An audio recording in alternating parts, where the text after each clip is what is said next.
Support for the community programming of WSKB is provided by Westfield Bank. For more than 160 years, Westfield Bank has been an important community presence and commercial leader in the Pioneer Valley, with convenient full banking services in Westfield, West Springfield, East Longmeadow, Agawam, Feeding Hills, Springfield, Southwick, as well as Enfield and Granby, Connecticut. Visit us on the web at westfieldbank.org.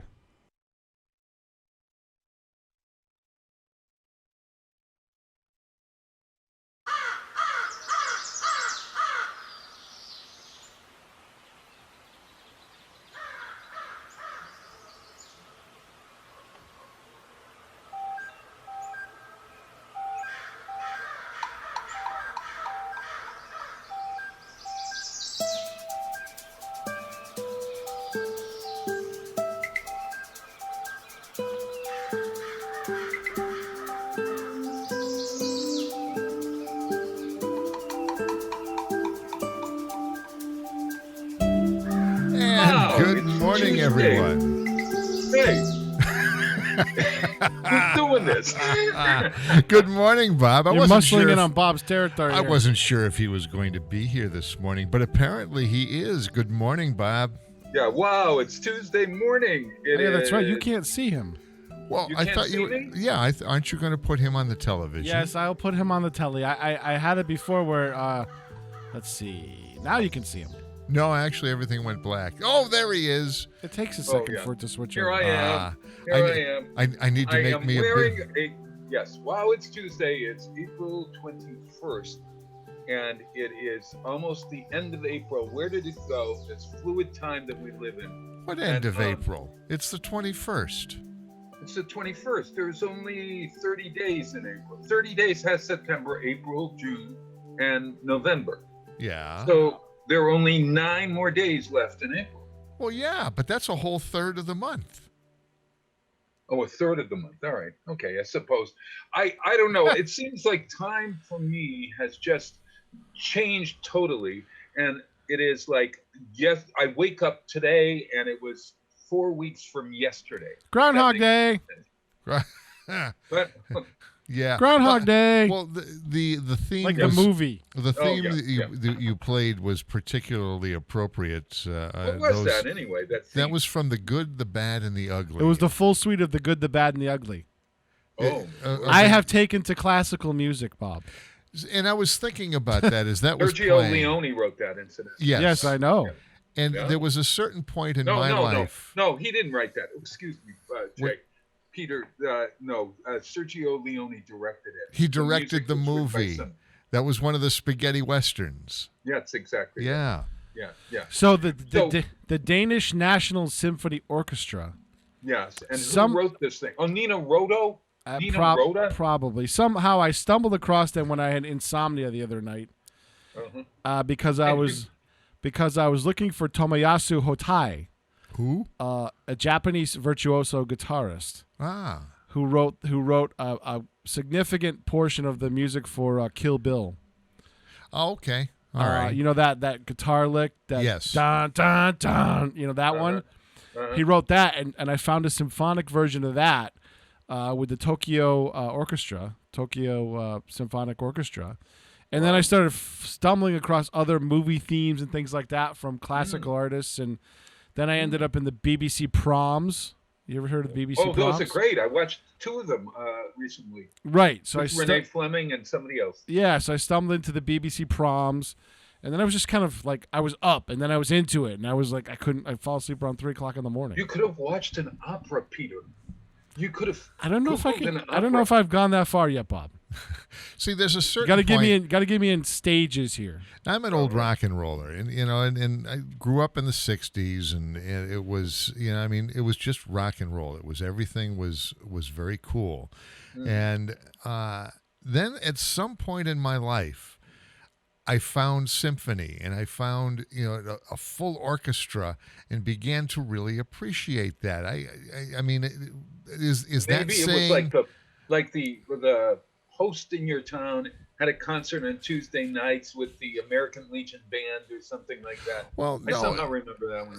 yeah, and at some point I found myself being, feeling like, oh well, I'm getting old and sophisticated, or in my case, just old, just old. Me But too. but then I found somewhere in the '80s, I found But the bands are playing Pop Goes the Weasel. yeah, They're well, not playing, yeah. But, so anyway, But then I found sophistication is- an album Bob. that was, and I was a huge fan of what we called album-oriented rock in the '70s, and and that was Emerson, Lake and Palmer. Yes, Kansas was a little bit of that. Rush was another one, but I found an album even of the Who. The Who, yes. Well, they did rock operas. They did a big, big, long, something that would take the whole side of a piece of vinyl, 25 minutes to play. But then I found Symphonic Yes, an album that was a symphony playing Yes music, and I go, holy cow, that was cool. Yes, music is like designed for that. Oh, yeah. And in fact, I happened to tune in. I think it was tuning in for Buster the last week, and you had a Symphonic Yes playing, and or a symphonic something of rock.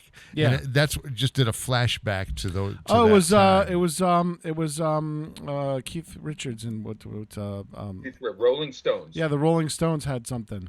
Yeah, but there was a whole time when everybody was doing that, and I wish they would start doing that again. That was a lot of fun. We got to dig some of that up. Yeah, there's a producer named Hal Wilner who died, I think just last week, who produced a lot of albums that were based on popular music. It was almost like postmodern jukebox.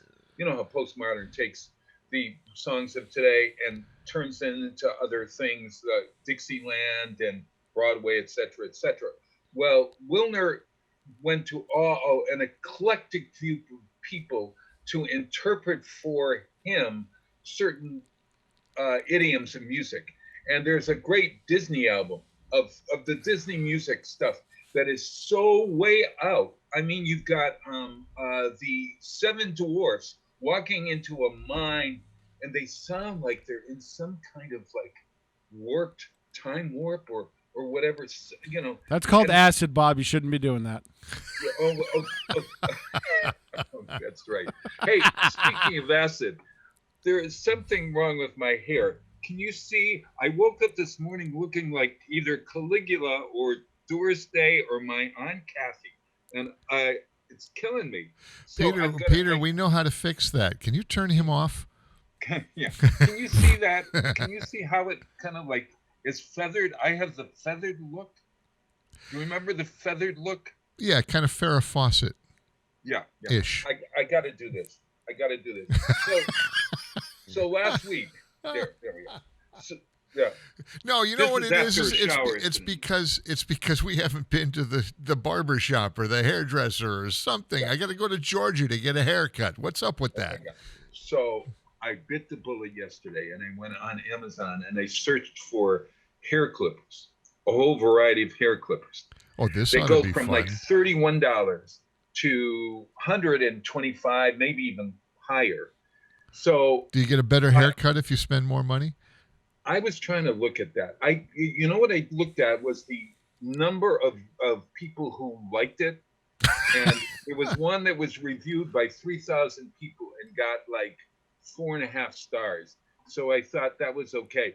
I was trying for the $31 one, of course, but it's all sold out. And so I was of course, a $51 deal that is coming in 2 weeks. Usually Amazon delivers in 2 days. How often do you usually get your haircut? Every 6 weeks. 6 weeks, okay. Every 6 weeks. Jack the barber. So when was the last time you had it cut? You can't remember. Oh my God. Well, I can tell by the fuzz on the back of my neck.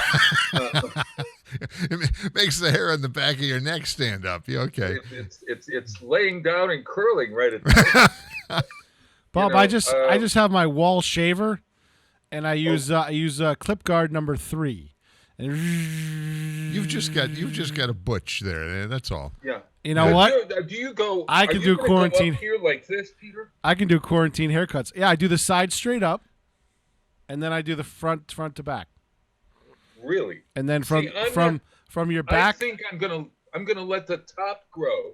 And Hey Bob, get rid of this. I'll come over your house and give you a buzz. I think we ought to make. I think we'll have Bob. I'll have a mullet. videotape it. I want Bob to have a mullet when this is all over. No, Yeah. I'll buzz him.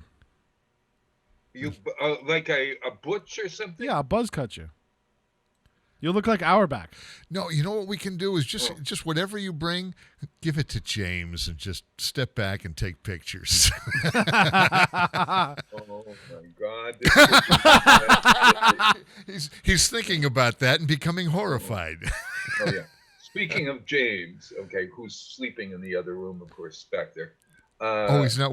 Oh, that was you watching the paint dry. Okay, sorry, that was fun. He won't wake up for your show, Bob? No, not at all. Not at all. And we're gonna talk about Mystic River in the last segment of our show with the fabulous Jessica Martin.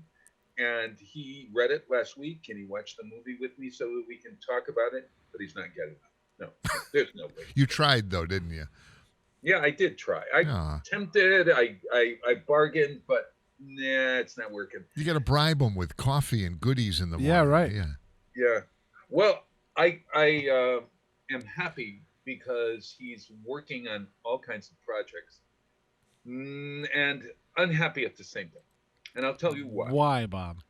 Well, does your spouse, or did your spouse, one of your spouses, one of your partners, Peter, or Jay, one of the many folks that you've been married to?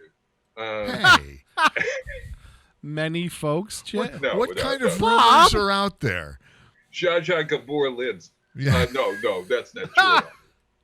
Peter, you are the Zsa Zsa Gabor of this show. You seem to have, in the last 5-6 years, you've gone through the revolving door? A stable of beautiful women. Okay. Right? He's trying to Sure. get out of this, but okay. Sure, Bob, I'll play along. Let's go back to where you were going before. Okay. Have you ever... Yes. Okay. So has your spouse or partner ever said to you, I am going to frame the door? And I said, frame the door? What does that mean? He said, here in the hearth, this door doesn't have a frame. I'm going to frame it. And I said, you're going to frame it. How are you going to do that? Well, I'm going to figure it out. All it is wood attached to the frame of the door. And I thought, this is not, because James thinks of himself as a carpenter, you see. He thinks of himself as a finished carpenter, when in reality, it's me with a hammer. And you know what I'm like with me and a hammer. I can't do a damn thing like that. If I so had a I said, hammer. Where's that song? Good. Oh, good. And then I start to watch him, and then I hear, God damn it, etc., etc., etc. And I'm thinking, oh, God. He hit his thumb. Oh, man. And so he framed the door. And? At one point, it was for a day, it was done with duct tape. Yeah. It's held up with duct tape. Wait, turn the camera over to the door. Let's see how he did. Just I can. It's in the other room. And it's the one leading up to the stairs. Oh, okay. The second floor. I'm playing the Home Improvement theme for James. Oh, okay. All right. Do you know what that show was? Okay. Tim Allen? I don't think so, Tim. Here, I'll do the Home Improvement guy. Wait a minute. There we are. No, that's the neighbor. Yeah. What was the neighbor's name? Wilson. Wilson. That's Wilson. Wilson. Right. What was Wilson's last name? Wilson. Right. Wilson. Wilson. Yes. Yes. Okay. In fact, there was a thing where he would come on stage afterward. He would they would all come out and walk on stage afterward and introduce themselves to the cast. Out and he would hold up a little thing in front of his a little fence in front of his face. I thought he would do originally was a script. No, it's just a fence. It was a little Did we little ever get to cardboard see fence. that actor? Did he ever have any kind of not on the show. Head? Not on No, the not show. on the show. That was the gimmick. But now he's gone on to other things. Is he playing some kind of floating Probably. head in another show so you can see him? Well, Tim, he was the wise old neighbor. He always had good advice. Mm-hmm. You know, and what other TV characters through the years, and I think we've done this before, but it's always fun. What other TV characters through the years did you never see, but they were regulars on the show? Oh, okay. I know. I got one. Rhoda's Doorman. guy who's in the lobby. Yeah, the letting doorman. people in. What do they call doorman? Yeah. Rhoda's doorman. I'm Carlton, your doorman. That was the other classic one. Carlton, your doorman. And you would hear him on the little intercom. Charlie. But now the voice of Carlton, your doorman, was played by a guy by the name of Lorenzo Music. Oh God, I saw his name on all these old shows. Yeah, Jay. he was a Who is big that? voice character. He was a voiceover actor, but he also was famous for playing the voice of Garfield the cat in the animated cartoon. Oh, really? Yeah. Uh-huh. There was a show in the early 50s called Something Diamond, Detective, and Mary Tyler Moore was the legs of the secretary. You never saw Oh, no kidding. the secretary, and Mary Tyler Moore played the legs. Now, in the movie, She played the legs. Now that's Yeah. okay. Fine. There was also the famous one. What was that movie with Meryl Streep? There were a whole group of famous people. Was it the Big E's? They were all getting together for somebody's funeral. The Big Chill. The Big Chill. Yeah. The Big Chill. And the body of the person that died in the Big Chill was Kevin Costner. And that was his beginning. He played the dead body. Played the dead in guy. the Big Chill. I broke into the business playing the dead guy. Okay. Yeah. Hey, we've gone from James framing the door. He's now he painted now he's painting the hearth, our TV room. He's painting it now, so he has to move the TV and everything, and so we're in the process of painting it, and now he's decided that he's going to paint the kitchen floor, like he did the bathroom floors, and stenciling around a certain area a colonial kind of floor thing. And I'm thinking, oh God, here we go again. Well, when you get He's to the not as point- ambitious as my brother. What is it? My brother's removed all the popcorn ceilings from his entire home, which is enormous. Oh my gosh. He's Does painting he have every to wear a hazmat suit for that? No, it's just dust. Oh, Oh, but okay. it gets everywhere. Right. Oh, Well, he's got one of those yeah. vacuum cleaners that vacuums as you're sanding it off. Uh-huh. But before we get off, He's doing of all it- that. He's painting every single room in his house. He's got the kids to help him. Yeah. Bob, He's not a captive workforce. Yeah. when- Jay is when- back do- on TV. Go ahead. Do you plan on watching James paint dry again when he's done I'll painting send you the floor? some pictures. I am actually doing that. And Are- I found have a patch you in the fixed yard. have you fixed your directionally challenged? You know that when he paints the floor, You look it's at the not floor, up, right? Not at the ceiling. Look, yeah, I know, okay, good. I know. Gotcha. Just checking. Yeah. Okay. Yeah. I have found a patch of ground outside, and the grass is growing really well. I'm going to take a picture of me watching grass grow a little later. You know that's where the dog went, right? At This is rate, what Bob I- does right after his show at 8:00. Boring. Okay. Boring. Oh, stop Hey, it. So it's 6:20 in the morning, and we are going to wait for is the sun rising today? The sun is rising. Yeah, but it's behind the clouds. Every day, Bob, it does that. All right. Well, yeah, lately you never know, and so the window is here. I don't know whether I'm going to become radioactive at a certain moment when the sun rises. In clouds, I Makes Pretty it cloudy low. out there. Will I? It's cloudy today. Yeah. So I watched Madame Butterfly earlier this week. That poor woman. This is the thing I learned about that. Madame Butterfly. Can you tell us the story of Madame Butterfly, Jay? See, the problem with this is Yeah. the story was written, it was turned into an opera, and every time the opera ends the same way.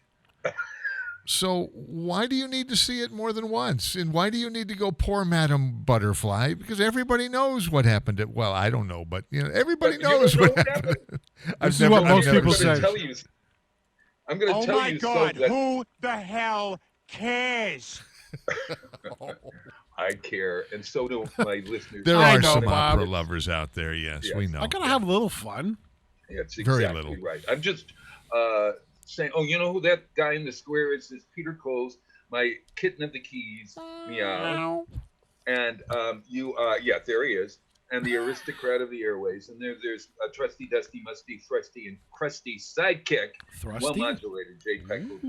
Class. I'm from Westfield and Weekends. I'm getting my Go on exercise. WestfieldandWeekends.com to see what's coming up once the pandemic is over, I hope. So Madam Butterfly. Okay, so Madame Butterfly is this lovely geisha girl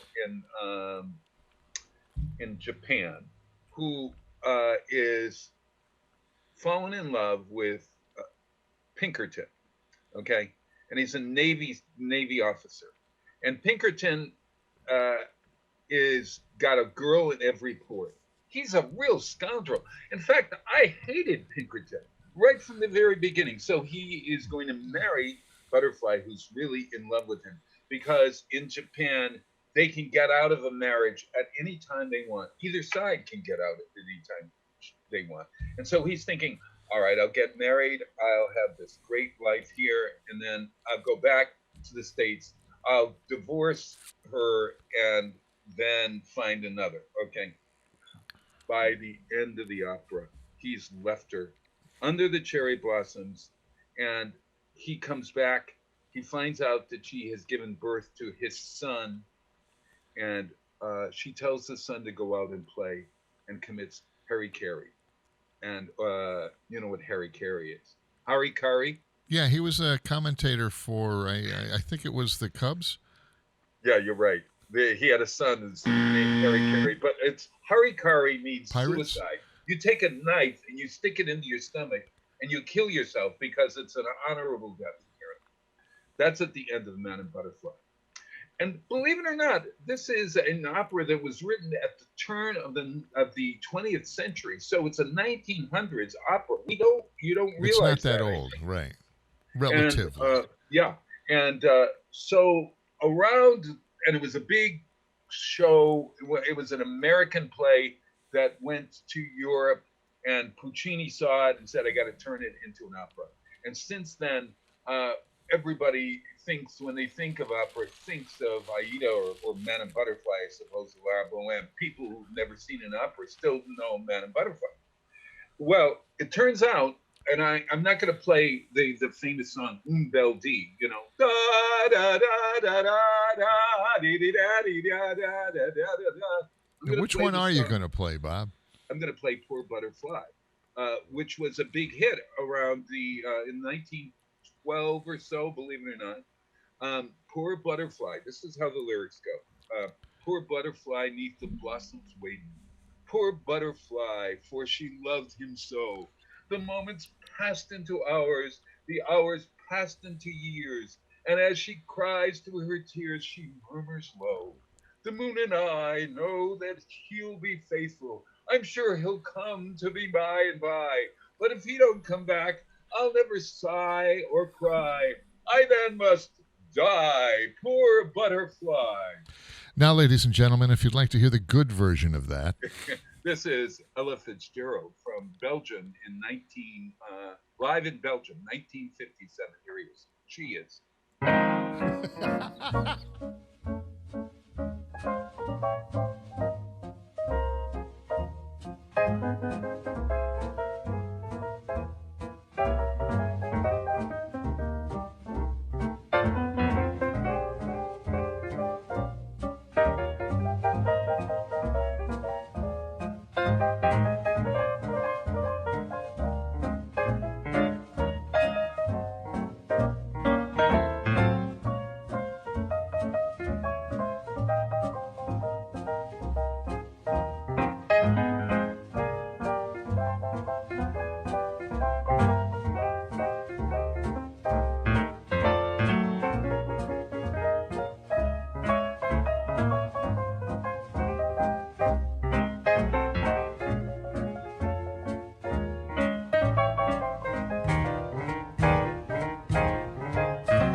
Support for community radio on WSKB is provided by Betts Plumbing and Heating Supply Company, an independent, family-owned wholesaler serving Westfield for over 50 years, specializing in plumbing, heating, and industrial piping supplies.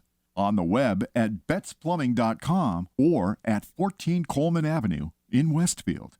Support for the community programming of WSKB is provided by the Dunkin' Donut Shops of Westfield and the Sardinia family. It's nice to know that even as the world changes, Dunkin' Coffee remains the same at 7 convenient locations throughout Westfield. Join us every Thursday morning from 6 until at least 7:30. Check out the Bobby G and Company Show right here on WSKB 89.5 Community Radio 89.5 WSKB. Live from Studio 120 at Westfield Technical Academy, this is WCPC Channel 15 and 89.5 FM WSKB Westfield. Wow, it is Tuesday morning. It is 2020, the year and counting, and it is April 21st. And I'm here with JPEG Luca, trusty sidekick and kid of the keys. Meow. Hey, Bob, we really got to get you a pair of headphones or earbuds or something so you can hear us a little better. Oh, I can hear you all right. Oh, okay. Can you hear me? Well, half the time you don't. It looks like you can't hear us very well. No, that's because. And I got to get you. Are you on an iPad or on a laptop? Could it be my bee-faced mug? No, are you on an iPad or a laptop? I'm on my laptop. Okay. There's a difference. I might get you a better microphone too. There's a difference between hearing and listening. Oh, I love that. Sure. You want? Get him a real mic. Okay. Yeah, like a desktop mic or something. Get him a big fancy, You can fancy come over looking to mic. my house, Peter. Yes, I know. I would have to come over to your house, Bob. That was his excuse. He's trying to get in. Service the door calls one don't way. call. Service calls don't count. Service counts don't call. Whatever. I'll give you a taste of my scones, which I've been looking for. You know what I purchased? What did you? Chef John Slattery advertised over the weekend that he was making. Did you do this? French I was going to do it, onion and then I thought, soup. Maybe I won't, because I already have soup from last week. I sent him $10 immediately, and my soup is being delivered when he comes in to do Kenny's show later on today. Wow. I have a quart of his French onion soup. Yeah. He which made a tasty. batch of French onion soup, and he put it out there into the cyberspace world that he would deliver to anybody that wanted it. And so I don't know how many, He said he was doing if he's got any left, I'll take a couple. I mean, what He the said he hell? was doing 3 batches. Well, message him and see. He can make more. He said if he gets enough response, he'll make more. He's a chef. Of course he can make more. Well, How do you do that? Does it come in particular? Like, is it? It's by the quart. By the quart. Okay. He said that's 4 servings. Oh, that's good. That'd be $2.50 a serving. Correct. That's really great. Yeah. Hey, let's tell everybody how they can help in this pandemic by helping locals. How do you do that? I discovered Mia Ranchito. I'd always wanted to go in there, and they're right around the corner from the studio. And their Tex-Mex food is pretty darn good. They have empanada Fridays. $1.25. What is the These name things of are it? big. Pinata Fridays? Empanada.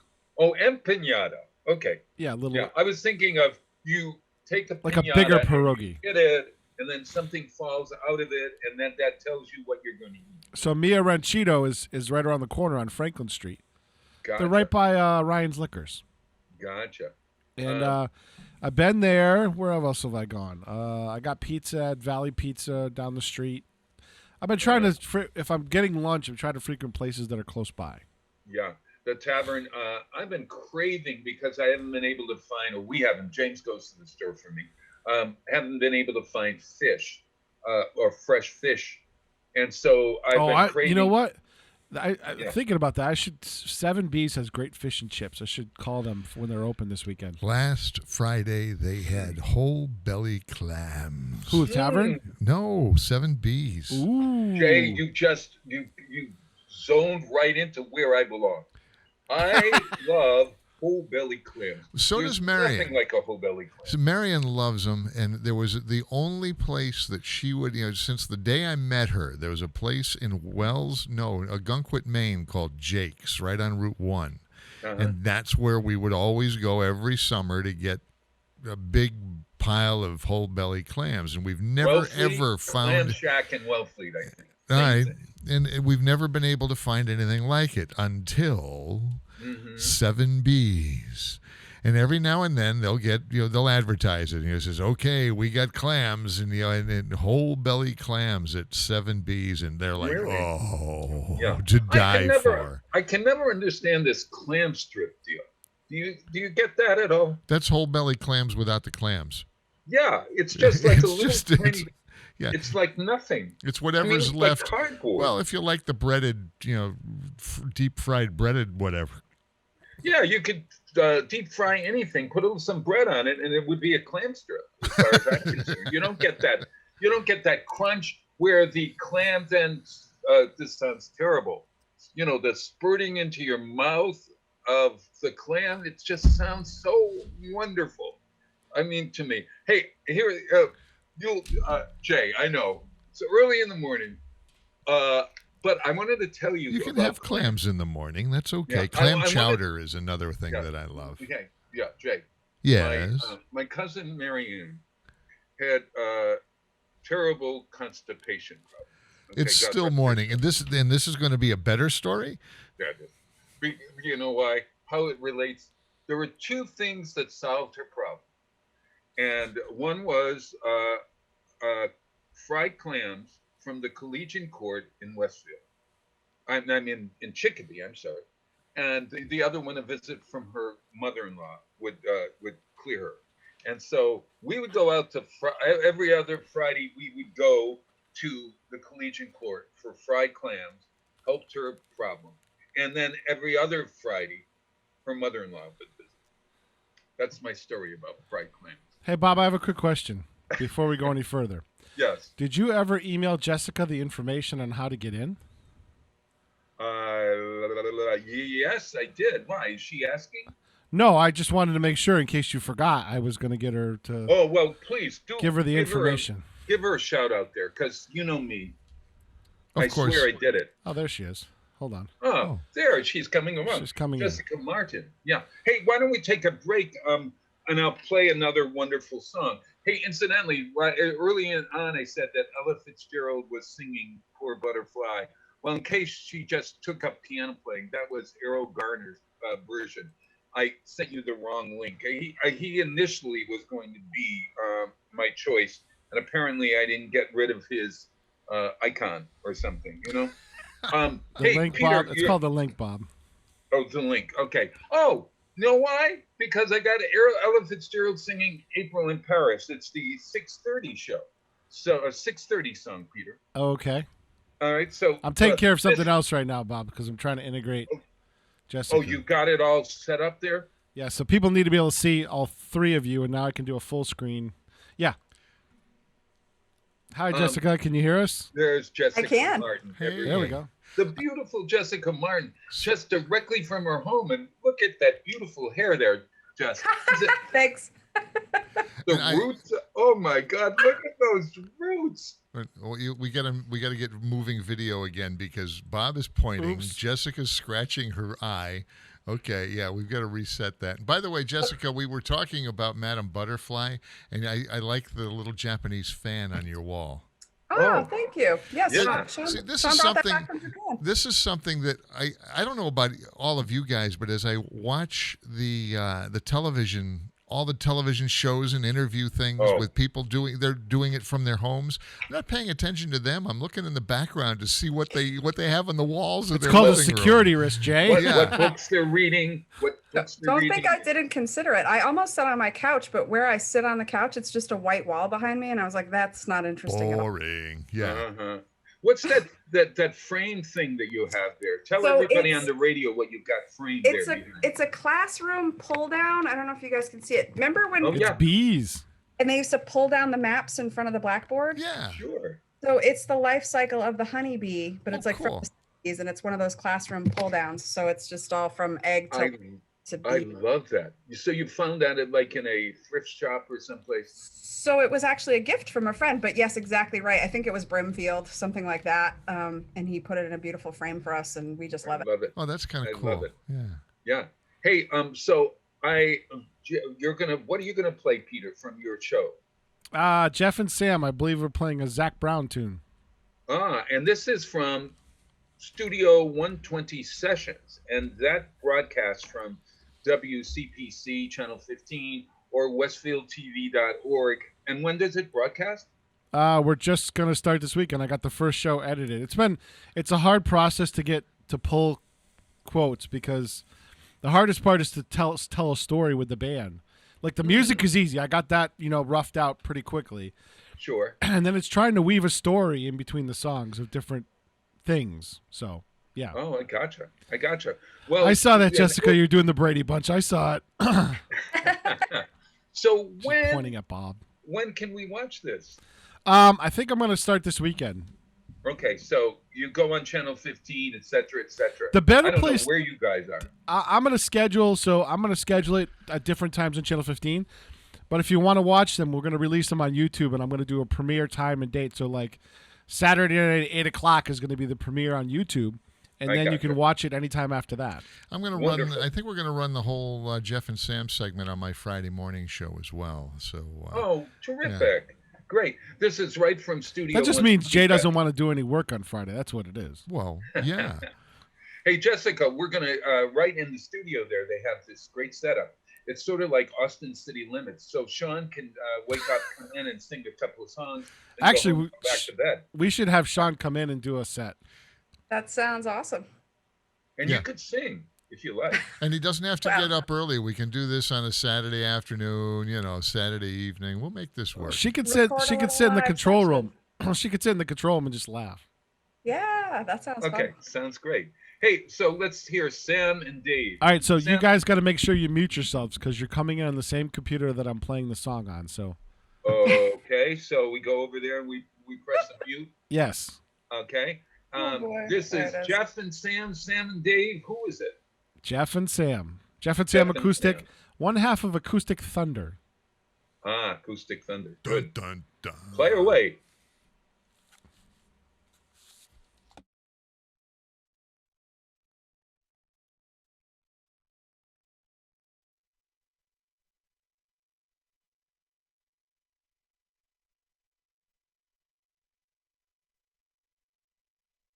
Take her with him, 'cause there's a door before the winter lets the cold in,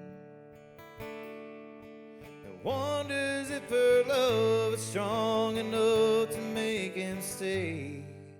Is answered by the taillights shining through the window pane. Said I wanna see you again, but I'm stuck in colder weather. Maybe tomorrow will be better. Can I call you then? She said, you're a rambling man. You ain't ever gonna change. You got a gypsy soul to blame, and you were born for leaving. At a truck stop diner just outside of Lincoln, night as black as the coffee he was drinking, and in the waitress' eyes he sees the same old light is shining. Thanks to Colorado and the girl he left behind him. Said I wanna see you again, but I'm stuck in colder weather. Maybe tomorrow will be better. Can I call you then? She said, you're a rambling man. You ain't ever gonna change. You got a gypsy soul to blame, and you were born believing. Born believing. Well, it's a winding road when you're in the lost and found. Your lover and I were on a wheel round and round. And I love you, but I leave you. I don't want you, but I need you. You know it's you that called me back here, baby.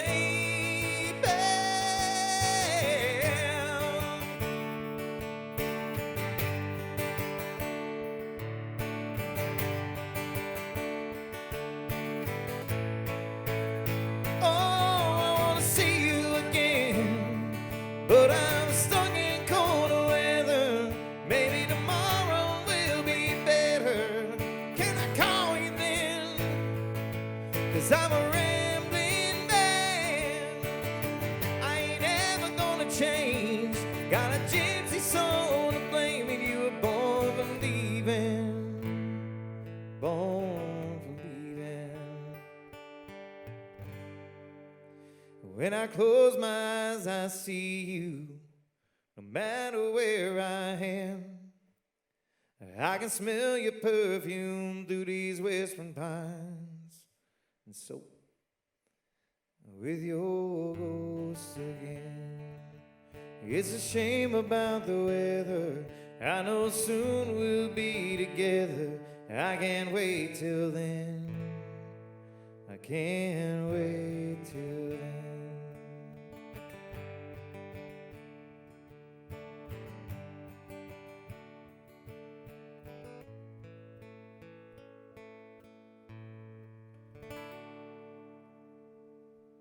Support for the community programming of WSKB is provided by Westfield Bank. For more than 160 years, Westfield Bank has been an important community presence and commercial leader in the Pioneer Valley. With convenient full banking services in Westfield, West Springfield, East Longmeadow, Agawam, Feeding Hills, Springfield, Southwick, as well as Enfield and Granby, Connecticut, visit us on the web at westfieldbank.org. Support for the community programming of WSKB is provided by Comcast and Xfinity.com, offering Xfinity TV, Internet, home phone, and home security services. Information on all that Xfinity has to offer in the Westfield area is available online at Xfinity.com. Underwriting for community radio is provided by the YMCA of Greater Westfield. Every day, the YMCA strengthens the community through programs and services focused on youth development, healthy living, and social responsibility. For all the Y's many programs and services, visit us on the web at www.westfieldymca.org. The YMCA, 67 Court Street in downtown Westfield. We're more than a gym. We're a cause. Wow, it's Tuesday with Bob Plass and Jessica Martin, the diva of real estate, books, and bees. Community Radio 89.5 WSKB. Live from Studio 120 at Westfield Technical Academy, this is WCPC Channel 15 and 89.5 FM WSKB Westfield. He forgot he muted himself. I finally got Bob to stop talking. Woo! Bob, you're muted. Yeah, he doesn't know. You got to unmute yourself. You come out of the break. We let him go the whole show. Watch his lips move. That would be, yeah. I once did that with Kate Smith. It was really enjoyable. She was singing. You don't even know who Kate Smith is. I do know who Kate Smith is. Okay. Great singer of the 30s and 40s. I found that she was so funny because she moved in a very strange way when she was singing. And so I turned the sound off, and it was the most hilarious. I should do that on YouTube sometime now. Pull up a little Kate Smith and watch her sing without hearing it. Sorry, you guys didn't get to hear the whole thing on the conference call, but I was trying to figure out how not to feed back. So yeah, you probably heard the last part of the song. Oh yes, exactly right. Yeah. So I figured that out because that was Jeff and Sam from Studio 120 Sessions. That's where Jay is right now with all that music in the background. I'm pushing the technology to its limit a little bit to make this all work. Yeah, and that's okay. And we're very lucky we have the space here to do that Studio 120 sessions. Where you saw Jeff and Sam, that was, well, I'm actually looking at that area of the studio. So we've got room to do that. We can put a pretty good sized band in here, and I'm working on finding ways to make the space even a little bit better and bigger. Peter is going to be reworking some of his hardware in the editing studio over there. We're down this weekend for a rewire. We're gonna shut the studio down this weekend. We're gonna rewire I saw something in the Republican about a young man who graduated from BAPAT's nursing program, I think, who has a band and is also developed or has been making gowns for people. But he is a musician as well. And that's his hobby after he goes in and works as a wonderful helper at the hospital during this time of coronavirus. We should note that our dance card is getting full because people read the article in the Westfield News and online. Yeah, and everybody's coming out, and that's okay. The more we get, the better it's going to be. So don't stop calling. Yeah, we want to keep this going long past when the coronavirus sequester ends. We want to keep this as a regular I'm gonna try and series. find out where this guy is and get you him, because he's got a great story to tell. I mean, like, he really does, because he's on the front lines and also using music to help himself get through it. Jessica, how many pieces in Sean's band? Is it 4-piece? Which band? They're the main people that live close by. 5, mostly 5 and 4 pieces. We could fit a 4-piece in here. I don't know about a 5 right now. It depends on but how we big disinfect the drum kit studio was. so much that this place is freaking sterile. But Sean Martin plays by himself as well, doesn't he? In his home studio, yes. He does not do a lot of live performing alone, but I mean, I might be able to talk him into it. Does he have originals and stuff that he want to do? Stuff that he just doesn't want to play out, but he wants to just play? That's what we're looking 100%. for. Yeah, we could get a little test studio going. He actually has quite a few songs that I've been kind of poking him to put out, that he did the whole thing, including the singing. So yeah, no, it would be a delight for me. So I'd love to have him in. Bring whatever instruments he's want. Jay's got enough DIs to stick. You could have a whole stable of guitars in here, and Jay's got enough direct boxes to plug them all in. You don't even need to bring his amps. Hey, Jess, I'm wondering, he's not touring Europe at the moment, is he? Everything's been canceled. We're hearing things like they might not allow big tour stuff to happen until next year at this point, because that's the last thing to come back. I think is going to be big events. 2021, everything was canceled. He was supposed to do a European tour this year, but canceled. Yeah, wow.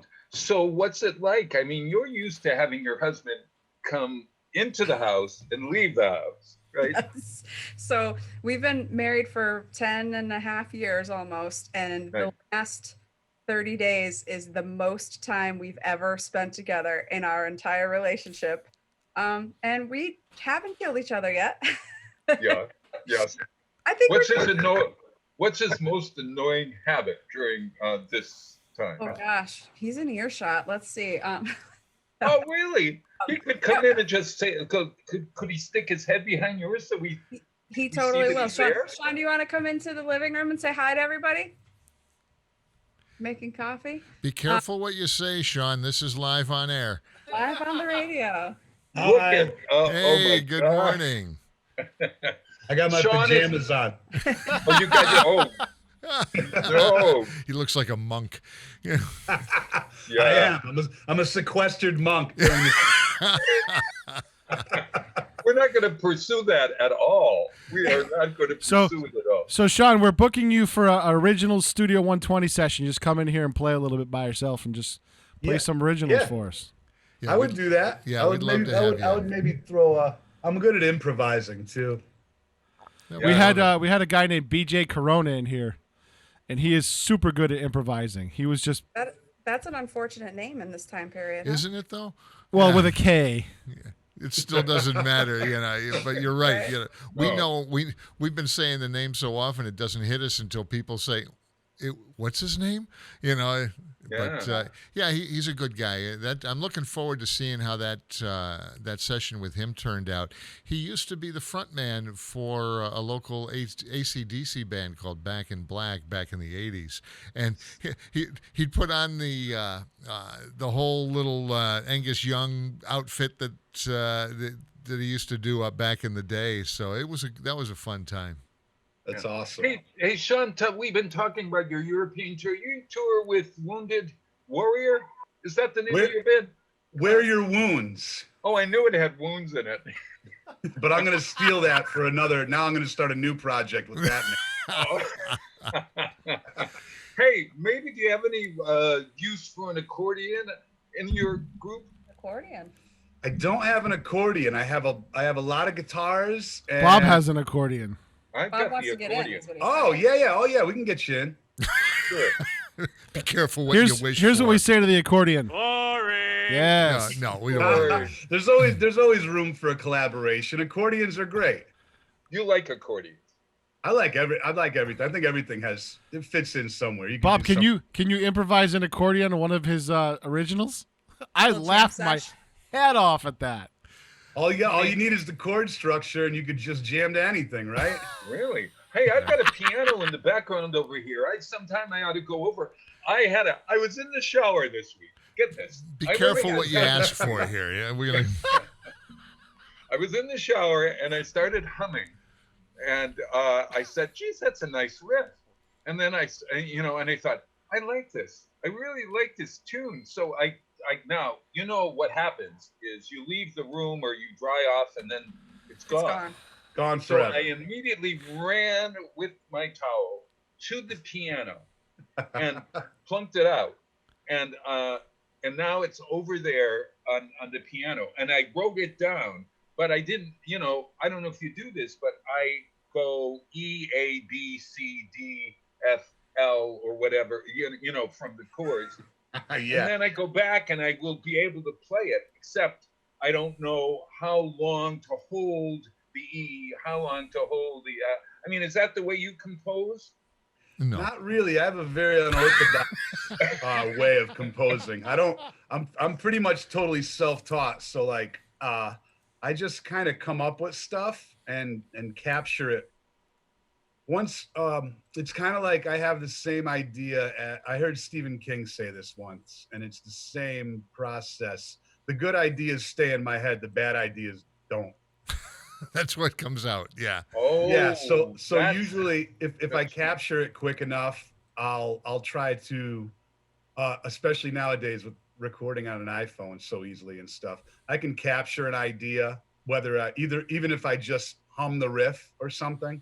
So you don't lose it. Yeah. Yeah. Or I'll actually just grab my guitar really quick if I'm able to and just get the idea out of my head. But I use a guitar to compose with, and pretty much the main ideas will come out of that. And then whatever sticks around in my head, apparently it works. So like the stuff stays in there, and then we make stuff out of it, or whoever I'm collaborating with, I'll be like, oh, I got this, that'll fit with that. Or, hey, I got this whole song written in my head. So I really don't put stuff down. And it's actually a personal joke inside of our house, because one time a friend of mine started to learn to play guitar, and she asked Sean very seriously, "Where do you keep your riffs?" What does that mean? Like in my head, and she meant like, does he have a notebook full of riffs that he She was wrote like, down? you don't have a book that you put your riffs in? I was like, who does that? And then I was like, oh wait, probably a lot of people. Yeah. I don't know. That's the first thing I've done in about 2 years over there. That tune that I had. Well, that's the right way to do it, honestly. Like in terms of songwriting, you actually write it down and you chart it out and you get your idea and you condense it and you sculpt it away. But I kind of do all that in my head. Yeah. Sean, what do you with the foreseeable future? No, nothing on the road. What are your plans for this summer? I don't know now. I'm not allowed to tattoo. I'm not allowed to play shows. I don't know what I'm going to do with myself. I guess I'll just hang out with Jessica and watch her be awesome. Good answer. Sort of Good like answer. It's like me watching paint dries, watching Jessica be awesome. Yeah. Yeah, but be careful though, because the last time he talks about all his partner, they're painting the floor. James is painting the floor, and then he says, "Here's a picture of me watching the paint dry," and he's looking up. Yeah. So I mean, just it took us a minute, but we realized that's wrong. Wrong way, Bob. Wrong way. Wrong way, Bob. That's his new name. It depends on how you perceve things, Yeah. Good point. See, now there's a Could be musician's down, point could of be up. view. Who's to say? That's a musician's point of view. Yeah. Now, do you guys during the day, do you play games? Do you read together? Do you sing to one another? What do you do? Bob, Jessica's still working, Bob. Does drinking count as an activity? Yes, it does. Yes. No, we actually have. We've been going for a walk after dinner together every night. We eat our meals together. Sean's been mostly in his studio room during the day, and Pete's right. I am still working, thankfully. Yeah. So I've been seeing your posts. Yeah. and I'm not leaving the house quite as much. but I stay busy. So during the day, I'm mostly on my computer in my home office and taking calls and all that stuff. But yeah, I mean, we've managed to carve out some healthy quality time with walks and cooking meals and stuff like that. And Yeah. Sean's been extremely prolific, which is what I was going to say about you, Bob. The one thing I feel like is super positive when you said you haven't written anything on the piano in 2 years, and then all of a sudden you had this melody line to tap out. I feel like it's bringing out creativity in people, all this extra time that we have on our hands. Oh, believe me. Yeah. Yeah, so, definitely and is. that could be considered a positive. Yeah. Nonstop. I've been making records like crazy in my little room. So Yeah, it's a funny thing that what has happened is I really am excited about getting up in the morning. This is that doesn't sound good, does it? Now that I think about that, Bob just found his reason to live. Oh. No, it's very true. The idea of feeling good about, my God, I've got the whole day ahead of me. yeah. I have to fill it in a creative way in some way. So, whether it is sitting in a chair, my chair over there, and reading a strange book, or the newspaper, or learning how to recycle. I just learned that the paper sent this thing about recycling, and what I have been recycling is, I could have been arrested. I still You're am. doing it wrong. Honest to God, did you know this? Look, when you're drinking, I'm drinking my bottle of water here, okay? All right. Yep. It's not So the drinking I've we got were these talking caps. about, Bob. Yeah, I drink all day long because I lubricate myself, or whatever. What do you call that? What do you call that? That's what Getting you do, lubed Bob. up. Yeah. Hydrating, Bob. Hydrated. Yes. All right. So This is I'm why we wake up on hydrating Tuesday myself. morning. See, I realize I've been doing this wrong. I'm getting up. Marion's trying to get me to walk. I don't go walking in the afternoon. I'm upstairs sitting on my butt doing my job. I go downstairs and I open the refrigerator and I stand there for a little while. And from behind me, I hear Marion go, "You're not hungry. You're bored. Now get out from in front of the refrigerator." Yeah, that you're happens right. at our house too. Okay, so I'm really hydrating. I'm hydrating more than I used to. I'm actually brushing my teeth more as well, because I realize that I'm not going to have the cleaning that I usually have every 3 months. So I'm brushing and flossing and water picking more than I ever have. Okay, so there you go. Now, I want to tell you about this. You see, okay, so I open the thing and I take a drink. This is Cock and Locker. Yeah. And then you have this cap. And I have caps all over the house. Everywhere I've drunk my water, I have caps all over the house. Mm-hmm. Then when You're lucky I Frankie go doesn't to the eat all those recycle caps. bin, what do? I throw the cap in without putting it back on the bottle. Did you know that that's a no-no? That you cannot just throw this cap into the recycle bin because it clogs the machine or something? Oh. Hey, you know what, Bob, you can do whatever you want. Well, Bob's lucky Frankie doesn't eat all the caps. But now we know now we know Bob's the one that's been doing that. So and so does Clogging the guys up the down. machine. Yeah, exactly. I've never heard that. No, Coming up I the know. works. So when you have a plastic bottle or anything, you go like this here. And if you want to learn all about it, go to, where is this? The Republican and Mass Live has this reduced recycle thing, and it goes in here forever. Is there anything? How about something that you don't know whether you recycle or not? I'll look it up for you and tell you whether. Well, you can do that online, I'm sure. And everybody's Coffee recycling bags. coffee That's bags. What do you mean coffee bags? The Filter? coffee bags, like the foil bag that your coffee comes in. Yeah, don't recycle that. I didn't know because it's kind of foil, but it's not really foil. I don't know. Yeah. See, and I don't throw away the caps because, and maybe I'm showing my age here, but the Heffenreffer bottles always used to have the little. Do you guys remember that? Heffenreffer had the puzzle in the little caps. It's What the heck is Heffenreffer? It's a beer. That was some of the most educational moments of my youth. We learned so much back then, didn't we? On the top of the beer.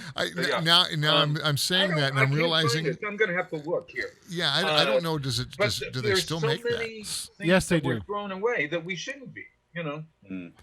You know who does that underneath the bottle caps is Snapple. Has stuff under the bottle cap still. Made from the best stuff on earth. Well and fact. And if you solve that puzzle, you'll know what stuff is really in there. 7:03 at WSKB in Channel 15. Hey, we should take a break here. Yes, we should. That's why I gave the time, Bob. And this is Ella. You like Ella? Sean loves Ella Fitzgerald because she toured Europe forever, and every place you go in Europe, people who love jazz, hey Bob, and scatting. I think Sean would like ZZ Top better. No, I love jazz too.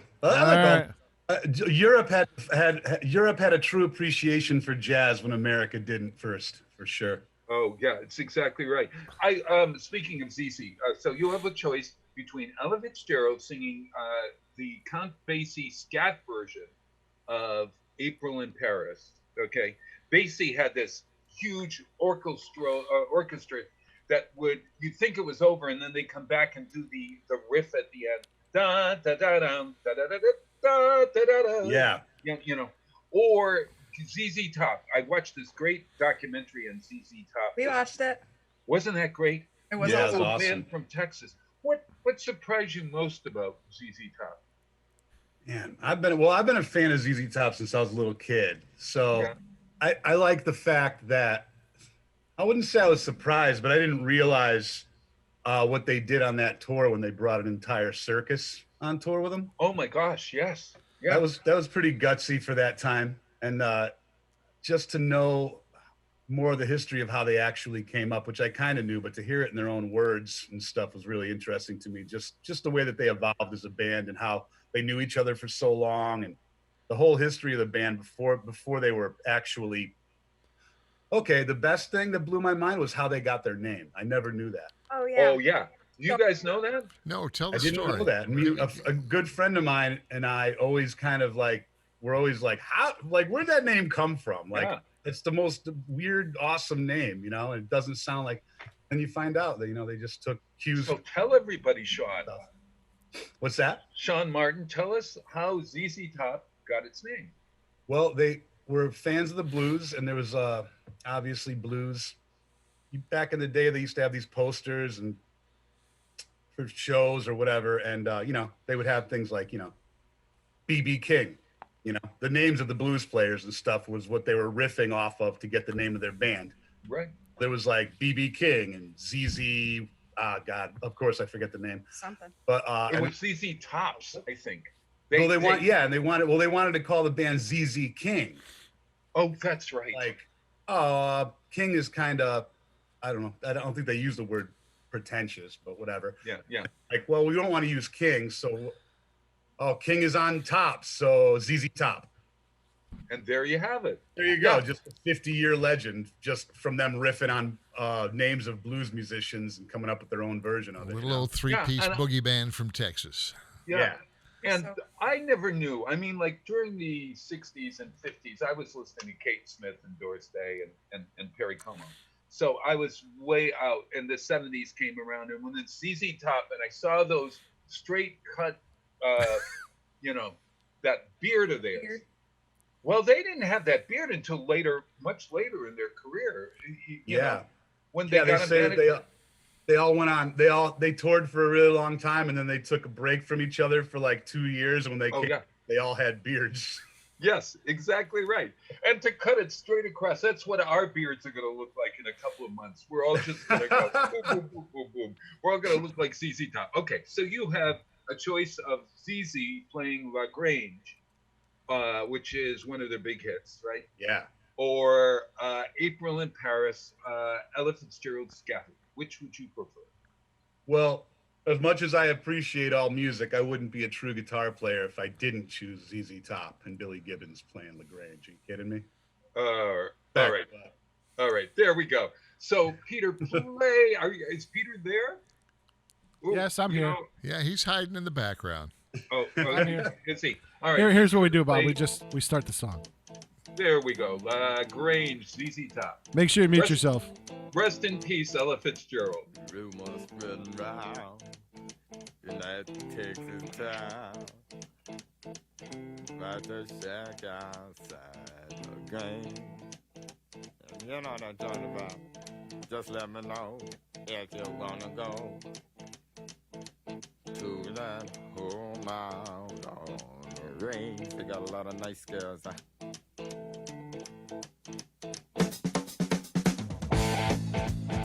I'm racing.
Support for the community programming of WSKB is provided by the Dunkin' Donut Shops of Westfield and the Sardinia family. It's nice to know that even as the world changes, Dunkin' Coffee remains the same at 7 convenient locations throughout Westfield. Underwriting for Community Radio on WSKB is brought to you in part by Rockies. Over 30 convenient locations throughout Massachusetts, Rhode Island, New Hampshire, Connecticut, and Florida. One of the nation's largest ACE dealers. Expertise and great product selection in paint, hardware, lawn and garden. That's Rockies. Rock solid service since 1926. On the web at rockies.com. This is Ken Stomsky from Ken's Den on WCPC 15 and 89.5 FM, Tuesdays, 8 to 10. Community Radio. 89.5 WSKB. Live from Studio 120 at Westfield Technical Academy, this is WCPC Channel 15 and 89.5 FM, WSKB Westfield. And if everybody's off mute. It is Tuesday morning. And is. It is April 21st, 2020, and counting. And we're here in the Westfield on Weekends program, Studio 120, with Pete Coles, Kitten of the Keys, Aristocrat of the Airways, and Jessica Martin, the diva of these books and realty, and the trusty, dusty, lusty, musty, crusty, and well-modulated sidekick, Jay Pagluka. And I'm Bob Plass, the person who puts it kind of together.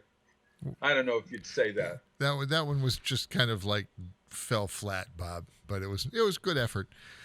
Yes. Jessica, I got a question on bees, and I guess it's one of those things that is fascinating anyway because of all of their importance and everything we do. Is there any evidence that this virus that is beating us up is going to affect them, or hasn't anyone thought about it? Interesting question. Hadn't thought about it, and typically I feel like we don't consider the crossing over of things because like dog and cat germs are different than people germs, and insects, I would assume it was the same thing. But I had heard with this corona stuff, it was possible for animals to get or carry it. Coronavirus initiates in bats. Right. Okay. So yeah, I mean, I guess anything's possible, and like we don't have enough problems with bees. Yeah. It would be certainly detrimental. So I guess I'll have to wear my face mask when I am talking with them going forward. All right, so you're a bee talker. Okay, I am a bee whisperer. Yes.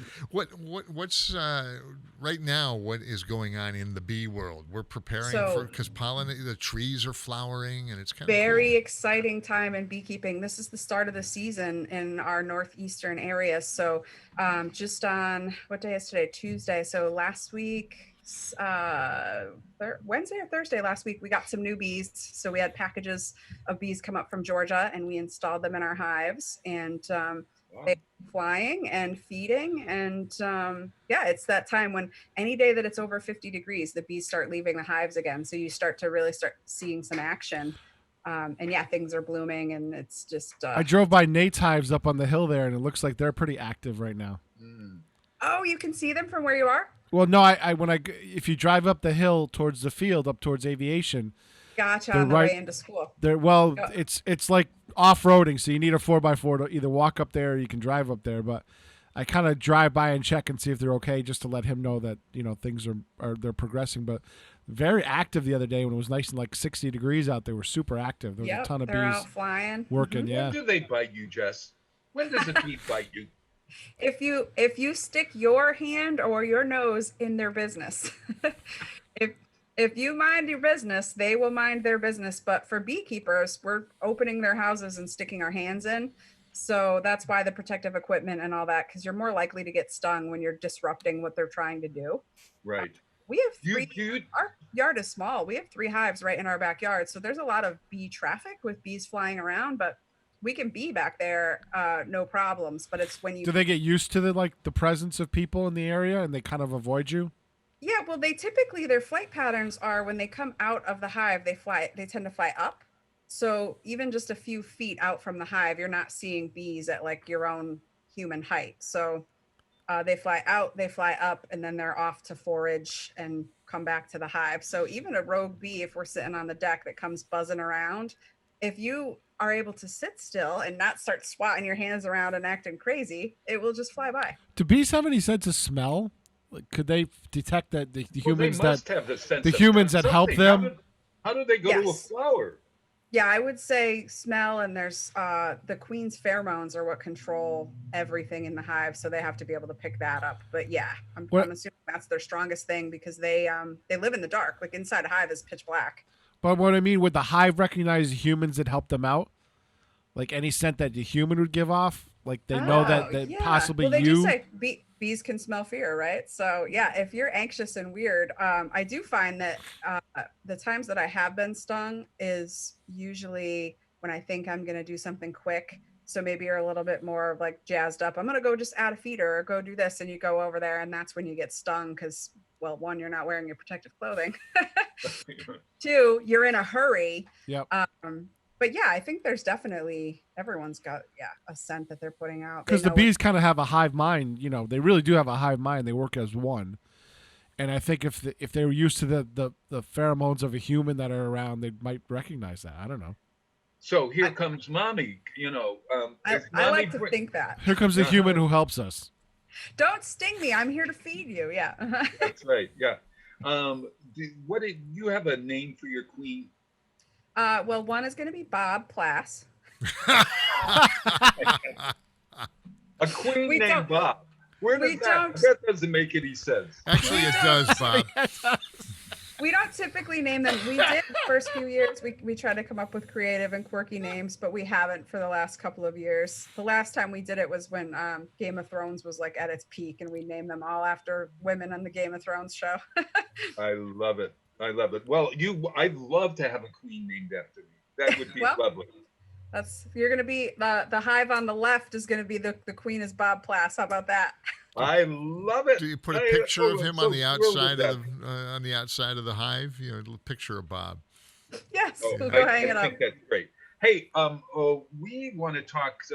Last month we gave an assignment and we said everybody read the book. Good. We both got the same edition. It's Mystic River by Dennis Lehane. And when we come back, we're going to talk about both the book and the movie. And did you and Sean watch the movie together? Or we did. Yep. Yeah. So Sean had seen it ages ago when it came out, and he watched it again with me. And I had never seen it, so it was a fun experience to go into the book not knowing kind of having an idea, but not knowing exactly what happened, and then how they did the movie, which was a pretty good adaptation. Oh, it's a great adaptation, I think. We're going to rate it and et cetera, when we return. But I wanted to ask this question because the song from Wisconsin, my Christian Homan, my musical director in Wisconsin, wrote to me this week and said, you're having a book on, the book lady on. That's you, Jess. That's me. And I'm famous. Yes. In Wisconsin. And I said, yes, you are. Yes, we are. And he said, I'm going to send you what I listen to when I'm reading. And I was wondering, are you able to read without background music, or what do you prefer when you're reading? My life always has background music. My house is small. And Sean is always working on something or playing something. So I am pretty good at reading with distracted background noise. I do better if it is not music that I love and or know the lyrics to, because if I know the words to a song or it's a really good beat that I like, it will distract me because I'll get more interested in the music. But I do like to listen to just ambient music or have it on when I'm reading. Yeah. What about like the news or something like that on the TV or something? Or can you while reading? No, I'm trying to get away from that. That's not going to be on while I'm reading. Yeah. Oh, gotcha. Full immersion in the book. Yeah. Yeah. Now, how about, can you read with somebody else in the room? Yes. Especially if it's someone you want to ignore. Yeah. I had the strangest experience when I was in New York City. I had a friend who I was dating, actually. And we stopped dating forever, okay? And we just say hello to, you know how that is. You walk by somebody at the gym, and then after oh, hi, and that was it. You dated them, and that's it. But let them walk by and you wait, So I was outside on 9th Avenue. I was leaving the gym, and David was across the street, and he waved at me, and he said, come on over. And he called me over, and he said to me, Bob, would you ever be interested in coming to my apartment and spending the night and coming and just reading with me? This was the strangest invitation I ever got in my life. And I thought, that sounds kind of nice. And so for about 6 weeks, I would go on Friday nights to his apartment, and we would lie next to, can I say this on the radio? I suppose I can. Yeah. Lie next to one another in a bed. Yep. And he had his book and I had my book, and we would read. And that was the whole date? That was it. I don't know what I was reading at the time. It might have been The Joy of Sex for all I know, but Bob, no. You could have kept it PG if you didn't do that. No. I'm not exactly sure, but I then said to him, David, why don't you come to my apartment rather than go to your apartment, and we'll read at my apartment. And so he said, okay. And he came to my apartment and read one night with me, that one night. And that was it. It was over after that. What was wrong with your apartment, Bob? I have no idea, but I guess it wasn't a reading room like he wanted it to be or something. And so consequently, that was the end of my reading relationship with this guy. But isn't that the strangest thing? That Yes, Bob, it is. It's a strange date for sure. Let's just sit But together. I would really enjoy that. Huh? Like, I would enjoy that. I like to go to the beach with my friends where you sit next to each other and you don't talk, but you just everyone's reading a book and you're all having the same experience, but you talk. And I wondered if he had anxiety at night and was inviting different friends over because he didn't want to be alone, and he Home didn't alone. want to say that. Mm-hmm. I have no idea, but at any rate, that's my reading story. I want to play a song because there's ambient music and there's ambient music. And Christian Homan, my musical director, sent me this great piece by a guy who apparently lived in Holyoke and Boston, but now lives in New York and is a guitarist in New York. And he put out an album called The Humors in March of 2019. It was his second album. His name is Ryan DeGray. And this is one of his ambient guitar solos. It's called Iris Tide, and it's actually pretty nice. So as we prepare to discuss Mystic River, get out your books and listen to a little ambient music, and I'll see you on the other side.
Support for the community programming of WSKB is provided by the Barnes & Noble College Bookstore in the Ely Campus Center, offering Westfield State t-shirts, sweatshirts, and gift merchandise, all of your academic needs, and offering textbook materials in new, used, ebook, and rental formats. Available at the bookstore on campus or online at westfieldstate.bncollege.edu.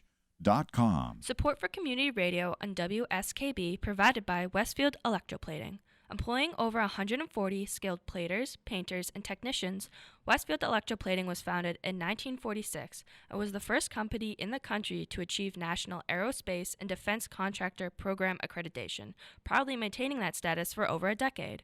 Westfield Electroplating provides over 50 quality finishes to meet your corrosion, cosmetic, or performance needs.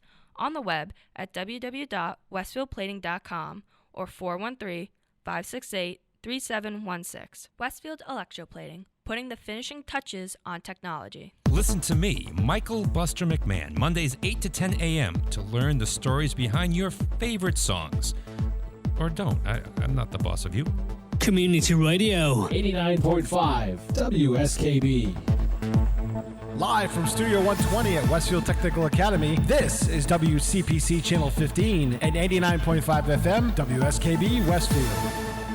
Hey, wow, it's Tuesday, and Westfield on Weekends is pleased to have Jessica Martin as our guest this week.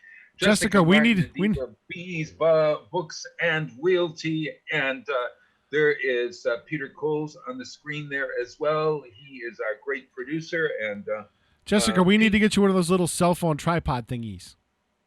Ah, yes. This is I'm on my laptop. It's on my actual lap.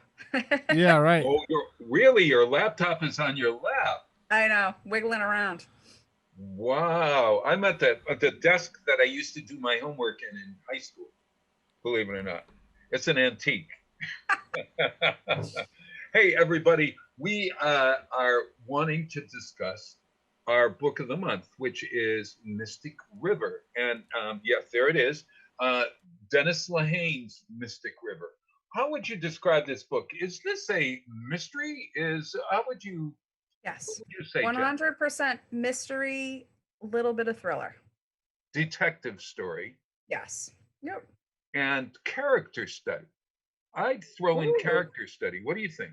That's a good point. Yes, because they are very highly developed characters, and even the bad guys are likable. So when you can do that with a dark character or someone who's supposed to be the bad guy in the book and actually get the humanity into them and make your reader like them or root for them in some way, Right. Those are highly developed characters. So yeah, character study is good. Yeah. We watched the book or we read the book, watched the movie.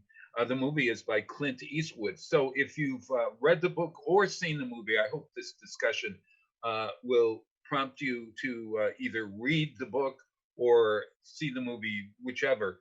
I wanted to, and also about spoilers. I suppose there's a little spoiler alert here. We won't give the ending away. Okay, that was going to be my question, was because it's not a brand new book, it's older. So are we able to talk about everything, or we'll be vague about the ending so people can still read and be surprised? Spoilers. Yeah. Yes, yeah. Because was the ending satisfying for you, Jess? Oh, really good question.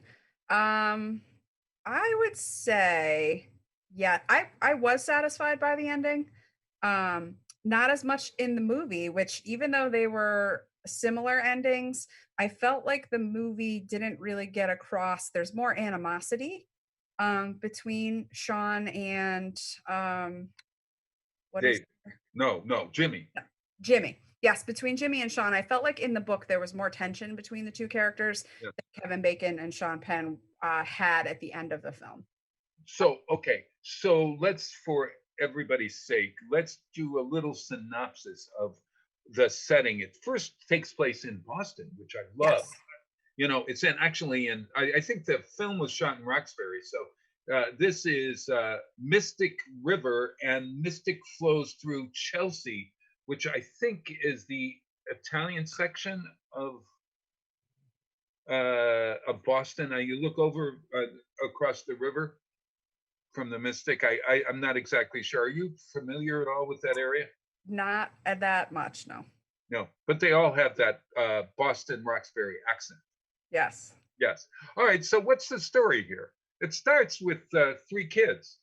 Yes. So 3 friends, which again, in the book, obviously you get a little more detail about their relationships together. Jimmy is kind of like the hard case kid.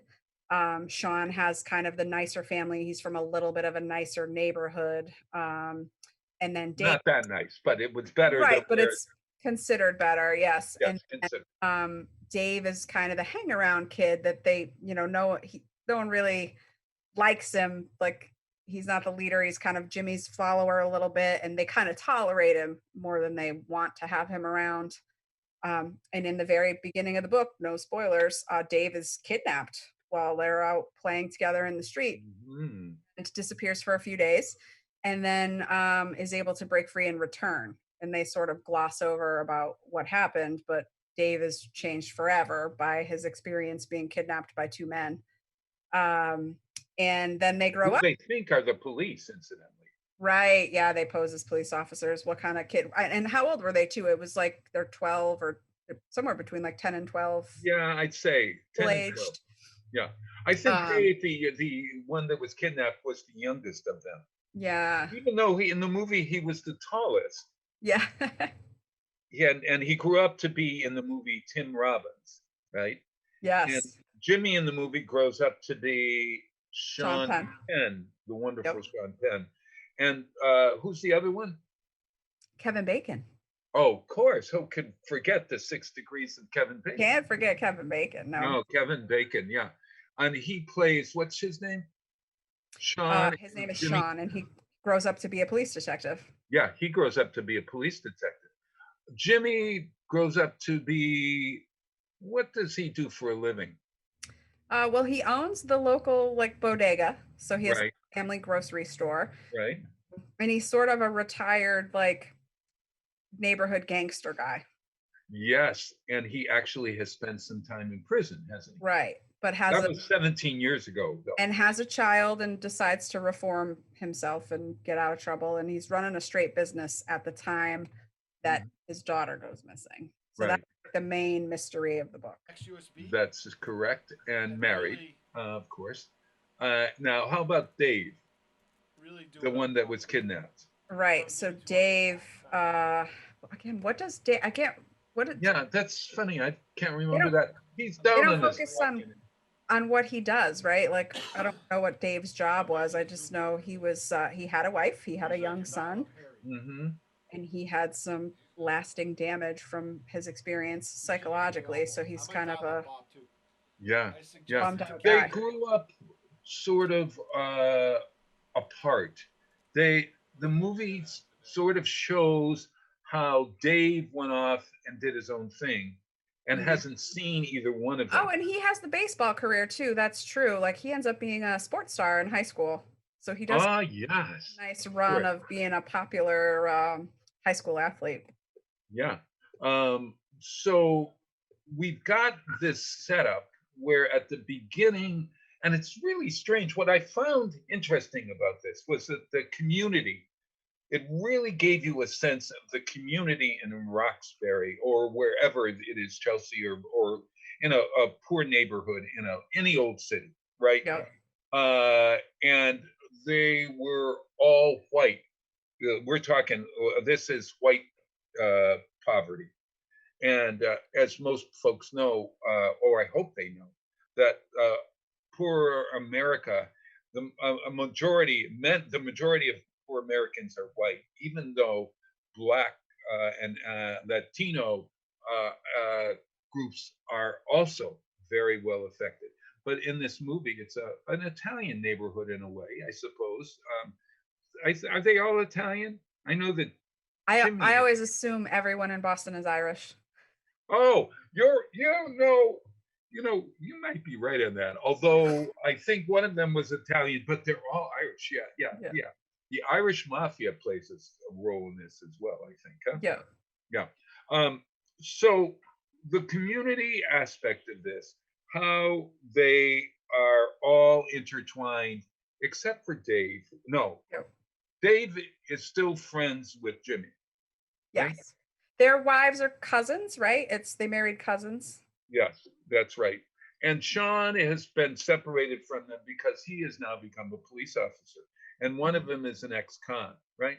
Yes. Now, what do you think how Dennis Lehane writes wonderful dialogue? Agree. incredible dialogue. So much so that I thought that the movie was a sort of, what they did was they took the dialogue from the movie. I kept hearing the words that I read in the movie. Did you find that? Yes, there were definitely a lot of parts where it was verbatim from the book, and I do like that because when there's a really good scene in a book, when you see it in a movie, it's disappointing if they don't include the dialogue. So I did find quite a few times in the movie where I was like, "Oh, that's exactly how it was written." So Oh yes, yeah, and I love that. In fact, halfway through the movie, I said, "I bet Dennis Lehane wrote the script for this." Turns out he didn't. Uh, okay. yeah, yeah. Hey, I wanted to ask, how were they changed by the women in their lives? Oh, our males. Well, the women do have, I would say, a significant role. Especially the two wives. They don't get into Sean's wife as much because she's missing, which is also significant. She's not missing, but she has left him, and they're estranged. I guess is better than missing. Yeah, But she keeps calling him and not saying anything. yeah, and Jimmy and Dave both have wives who, just like you said about the neighborhood coming together and things, they're very protective. Like they're definitely like strong maternal figures where they're going to do what it takes to protect their families. Right. Even Do to you the think that they're overprotective of them? Do you think that the problems that in the movie that are shown were caused, in a sense, by the wife, 100%. Jimmy's wife?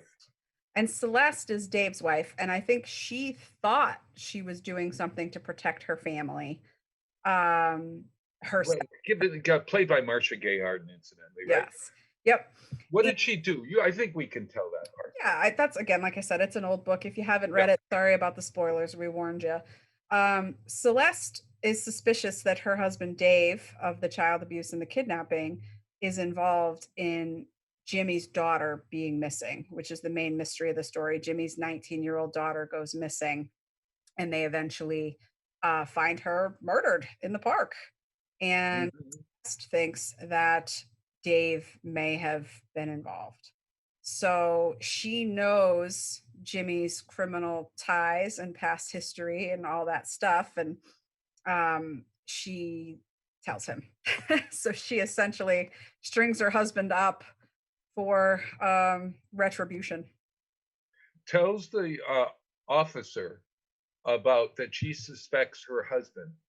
And it all has to do with the fact that when he came home, she actually said, let's get rid of his hands were bloody. Yep, hands and clothes. He did come home the same night that the daughter went missing. He came home with hands and clothes with blood on them. And she does. She helps him get cleaned up, and she gets rid of the evidence. She even uses the word evidence, I think, mentally. She doesn't say it out loud, but I think, thinks, oh, I'm getting rid of this evidence. And then that becomes a whole second mystery. Like, where did that come from? Because, Mm-hmm. And he wasn't involved. A lot of this has to do with trauma and the effects of trauma in a person's life. Can you speak to that at all, Jess? The trauma. Well, certainly, things that are that terrible that happen when you're young have a lasting effect. Especially in cases like these. It's fiction, but they don't mention that Dave ever has therapy or that no. Jimmy gets any help. Also, Jimmy, again, the criminal in the story, he loses his wife at a young age, has to raise his daughter by himself. So also he loses his wife because the wife dies. Right, cancer, right? So I feel like that's another trauma. Even though he's a fully formed adult, he has to deal with that. So it definitely has a lasting effect, I think, when you're young, and anything terrible like that happening is going to come up in other ways going forward in your life, for sure. Yeah. Yeah. And the way our parents raise us is the other thing. I mean, they had parents who really seemed to be absentee parents. Yes. Like all of them. Yep. Time period too. That kind of speaks to the time period because I feel like they were growing up in like maybe 70s, 80s. Yeah, late 60s, early 70s. I think. Yeah, so they were allowed a little bit more freedom, just like kids in general were in that time period. You could run out in the streets until dark, and you had to be home for dinner and all that. Like people do not let their children do that anymore. So there was sort of a time period thing, but also, yeah, poor neighborhood. The neighborhood's raising the kid. The reins weren't as tight on those kids. Right, and indeed, one of them has a mother played by Jenny O'Hara, who is an old Broadway star. Actually, she was in Promises, Promises on Broadway of all things, and now she's been in a lot of movies, playing well in this one a alcoholic mother, and who really doesn't help her kids at all. And so it sort of speaks to the fact of parenting, good parenting versus bad parenting. And their kids, the kids are of Jimmy and Dave, okay, are really coddled by their parents, by their fathers, right? The boys are coddled by them, or the girl, actually, Jimmy's daughter who was murdered, is, oh God, the acting on Sean Penn. So good, yeah. When he discovers that his daughter has been murdered. Oh, and he's screaming and the crying and the spitting. Yeah, yep. Oh my gosh. And is that my daughter in there? Yeah, no, it's exactly right. They were wanting to protect their children, not unlike their wives wanting to protect them. Right. And the idea that they really can't protect their children in the same ways that, although I think that you think that their kids, that Dave's kid is going to grow up okay? No. Not at all. Again, spoiler alert, Dave's kid's going to grow up without a father. So losing your father at a young age. And it seemed like Dave was a good father. He was playing baseball with his kid. He was good to his kid. There wasn't any, Dave didn't get weird until it seemed like he was okay until the incident in the parking lot at the bar, which led everyone to believe that he was the killer. Yes. And so there are two violent episodes in this movie. I'd say there are at least 3. Oh, it's the third? Oh, yes, of course there are 3. I forgot. Yeah. You'll have to watch the film or read the book to know what that third one is. But I think that those are they're who did this violence? Who did that violence? How do they all fit together? So right. How does one lead to another? And again, they gloss over it in the beginning, but how does it all start with, it's no accident that it all starts with Dave being kidnapped and no one dealing with it appropriately and making him like this outcast kid that they probably did weird stuff to him and now he's weird. And Yes.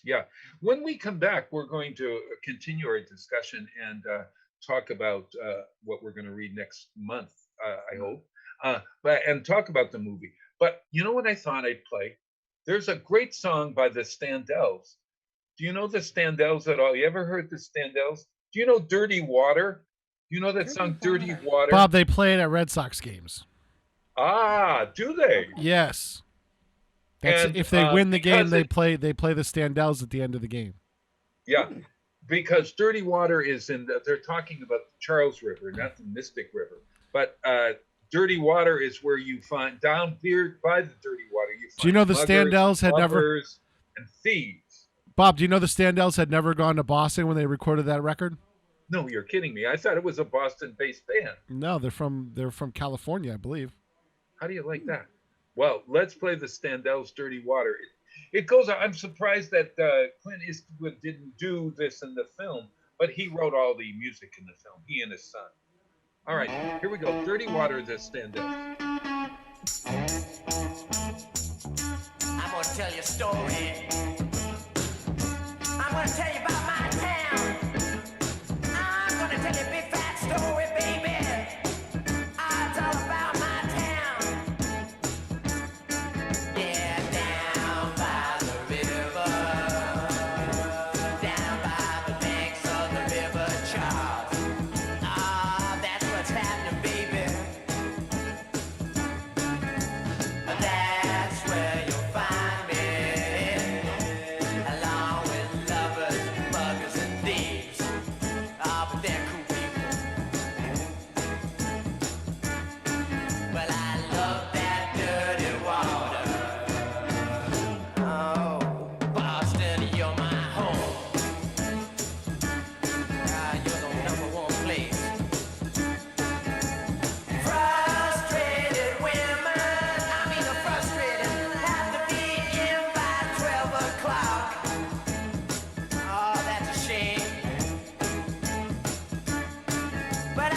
Support for the community programming of WSKB is provided by Bay State Dental. Comprehensive dentistry at 14 convenient locations in Springfield, Chicopee, Longmeadow, West Springfield, Belchertown, East Longmeadow, Ludlow, Northampton, Greenfield, and Wilbraham, as well as 29 Broad Street in Westfield. Bay State Dental makes it a priority to help you achieve and maintain the healthy smile you deserve. On the web at baystatedental.com. Support for the community programming of WSKB is provided by Bay State Noble Hospital, a brand new name for a Westfield institution which is improving the health of our community every day with quality and compassion. Noble Hospital and Bay State Health, better together. This is Ken Stomsky from Ken's Den on WCPC 15 and 89.5 FM, Tuesdays, 8 to 10. Community Radio 89.5 WSKB. Live from Studio 120 at Westfield Technical Academy, this is WCPC Channel 15 and 89.5 FM, WSKB Westfield. You know, I never get that. I always come in just before the announcement, and no one ever. Even with a hears. delay, Bob. Even with the delay, yeah. Well, this is delayed right here. This is delayed. I'm mentally delayed. No Hey, comment. By the way, Mystic Jay River. says "Hasta la vista, baby." Yes, yes. Bye, Jay. He's got to go do. He got to do okay, yes, the real Jay. job. He's off to work. Yes. Hey, Jess, Mystic River, the movie or the book? Which do you prefer? I'm always the book. I love the book. And I find that this is maybe you can agree or we can discuss this, but I find that I'm always let down by the movie because either it's too much of a departure from the book that I really liked, or it's too much exactly like the book. So it's boring because I know exactly what's going to happen. So which case was it with this film? The book, it was, well, almost, it's such a good adaptation. You almost knew exactly what was going to happen at every turn. Every turn. I wouldn't want to call it boring, though. It's a fantastic movie. It's beautifully filmed. The acting's great. So highly recommend watching it. Yeah, they got all of the major issues. Some of the character, Larry Lawrence Fishburne plays the detective in it, and he's a black man. I didn't realize in the book that he would, so there is that tension. I mean, they added that dimension. Yep. As well. Funny name too. What's his? I can't remember. Oh, his name was Whitey. Whitey, right? Yeah, which I found really. And they changed the place of the death. In the book, it was at a drive-in movie. Yeah. Right? And in the film, it is at a sort of like an old foundation, like a. Right? It's like they kept calling it the Bear House or something. Yeah. I mean, it was like maybe it was an old zoo or something. Zoo could be. Yeah, yeah. So what are you giving it out of 1 to 5? The book. I'm gonna give the book a strong. I'm gonna say 4. I like the book a lot. And I would recommend people read it. It's a good, solid mystery. The dialogue's good. The character development is good. So I'm going with a 4.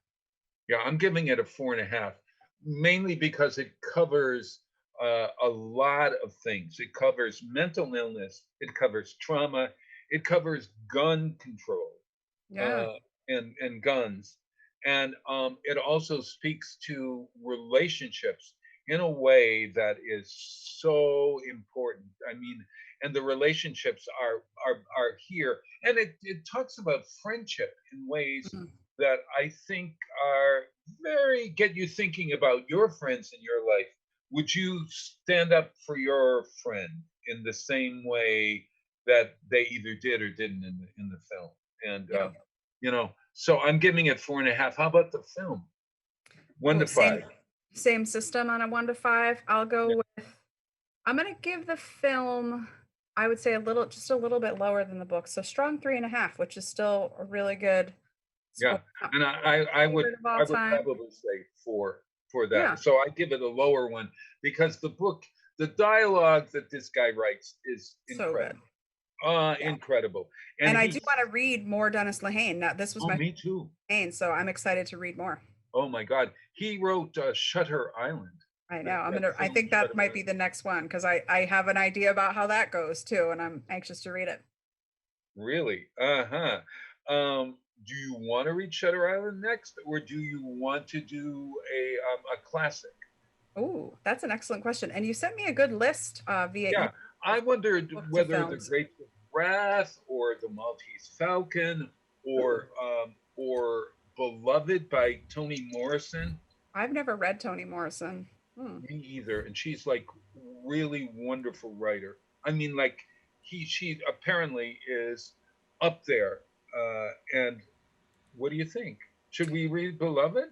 Maybe we'll go that route. Yeah, and then we can go back to more contemporary fiction the following month. But yeah, classic. Let's do that because there's a film of Beloved that you can see on Netflix or Prime. So Beloved by Toni Morrison. I'm excited about this. Okay. Yeah. Sounds good. Is Everyone that read good? along. Huh? Yeah. Hey, what else are you reading? Right now, I'm almost finished. Have you been getting a lot of reading done during quarantine? Oh my God, yes. Oh gosh, yeah. I'm reading this book right now. I'll probably be done with it today. It's called The Doll Factory. The Doll Factory. I don't know it. Elizabeth McNeil. Yeah, it's pretty new. It came out in 2019, and it's her debut novel. Mm-hmm. It actually was recommended to me by Joyce Tuesday. She read it first and passed it on. And wow, it's Joyce Tuesday. Yeah, our friend. And it's a Victorian era book. Yeah. A little bit of a mystery, but there's some. It's an artist. It's creepy taxidermy guy. It's all taking place in London. Oh. Big mystery, a lot of painting, a lot of art, and a lot of Victorian era, like almost historical fiction, but with mystery and a thriller edge that it's keeping me turning the pages. So. Wow. So it is called The Doll House? Doll Factory. The Doll Factory by Elizabeth McNeil. You and got how do you it. spell McNeil? Is it M-A-C? M-A-C. N-E-A-L. N-E-A-L, yep. Okay. I am reading, here we go. I don't know if you can see this. The Gnostic Gospels, believe it or not. Whoa. Yeah, this is I read a book called Why Religion by Elaine Pagels. And so the Gnostic Gospels were found in a jar in 1945. They're the Gospels of the Bible that were eliminated because they didn't want us to know what the early church was like. And so it's a very interesting book. Is it spiritual? She takes it from more of a cultural attitude. And if you want to know why we worship Mary, why God is called God the Father, etc., etc., it's an interesting read, and she makes it pretty easy to read. Her Why Religion book actually is a good one because it sort of answers the question why religion from a cultural aspect, and it's very personal for her. Elaine Pagels is the woman's name, and I recommend it. I also read. I didn't read all of this book. I read one of the stories in Ian Rankin, another Ian Rankin novel, mystery that takes place in Edinburgh. This is my favorite one. It's called The Hanging Garden, and it talks about Nazis, and really excellent. The Hanging Garden by Ian Rankin. There we go. All right. Hey, I loved having Sean, your husband, on. If you're still quarantined with him, we'll have him on next time if he wants to get it. He's a great guy. That sounds good. Yeah. Hey, we're gonna go out with the song. Ooh, which one? Can I do the one by Holly Near, 6 Degrees of Separation? Holly Near, the activist folk singer, is related to Kevin Bacon, and Holly Near's sister, Timothy Near. Her name is Timothy. She was one of the directors when I was living in Springfield long ago at Stage West. So Timothy Near was a director, executive director of Stage West in Springfield, and Holly Near has she's a great activist singer, And this song gets me. And it's about people who take care of us. It's called The Change of Heart. It's an old song, but it has such resonance today. Thank you, everybody who's the service workers out there doing your part, and continue doing it. We need you in this. Well, thank you a bit. All service workers.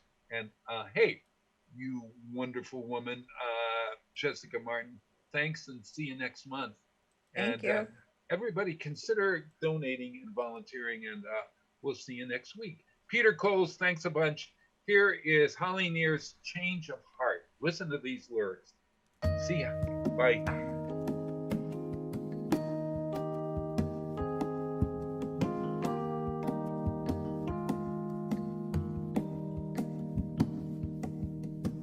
Something changes in me when I witness someone's courage. They may not know I'm watching, and I may not let them know. But something changes in me that will last me for a lifetime, to fill me when I'm empty and rock me when I'm alone.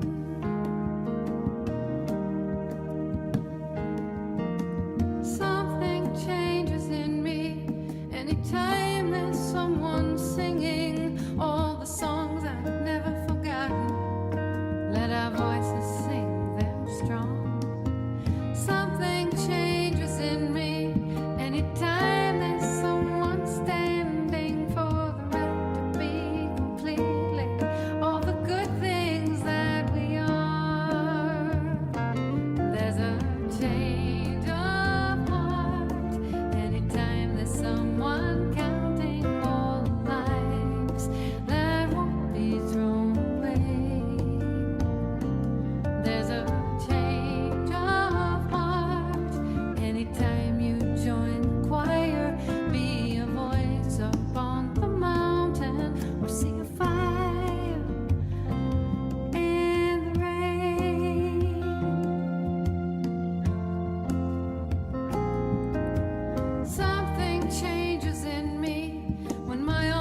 Support for community radio on WSKB is provided by Betts Plumbing and Heating Supply Company, an independent, family-owned wholesaler serving Westfield for over 50 years, specializing in plumbing, heating, and industrial piping supplies.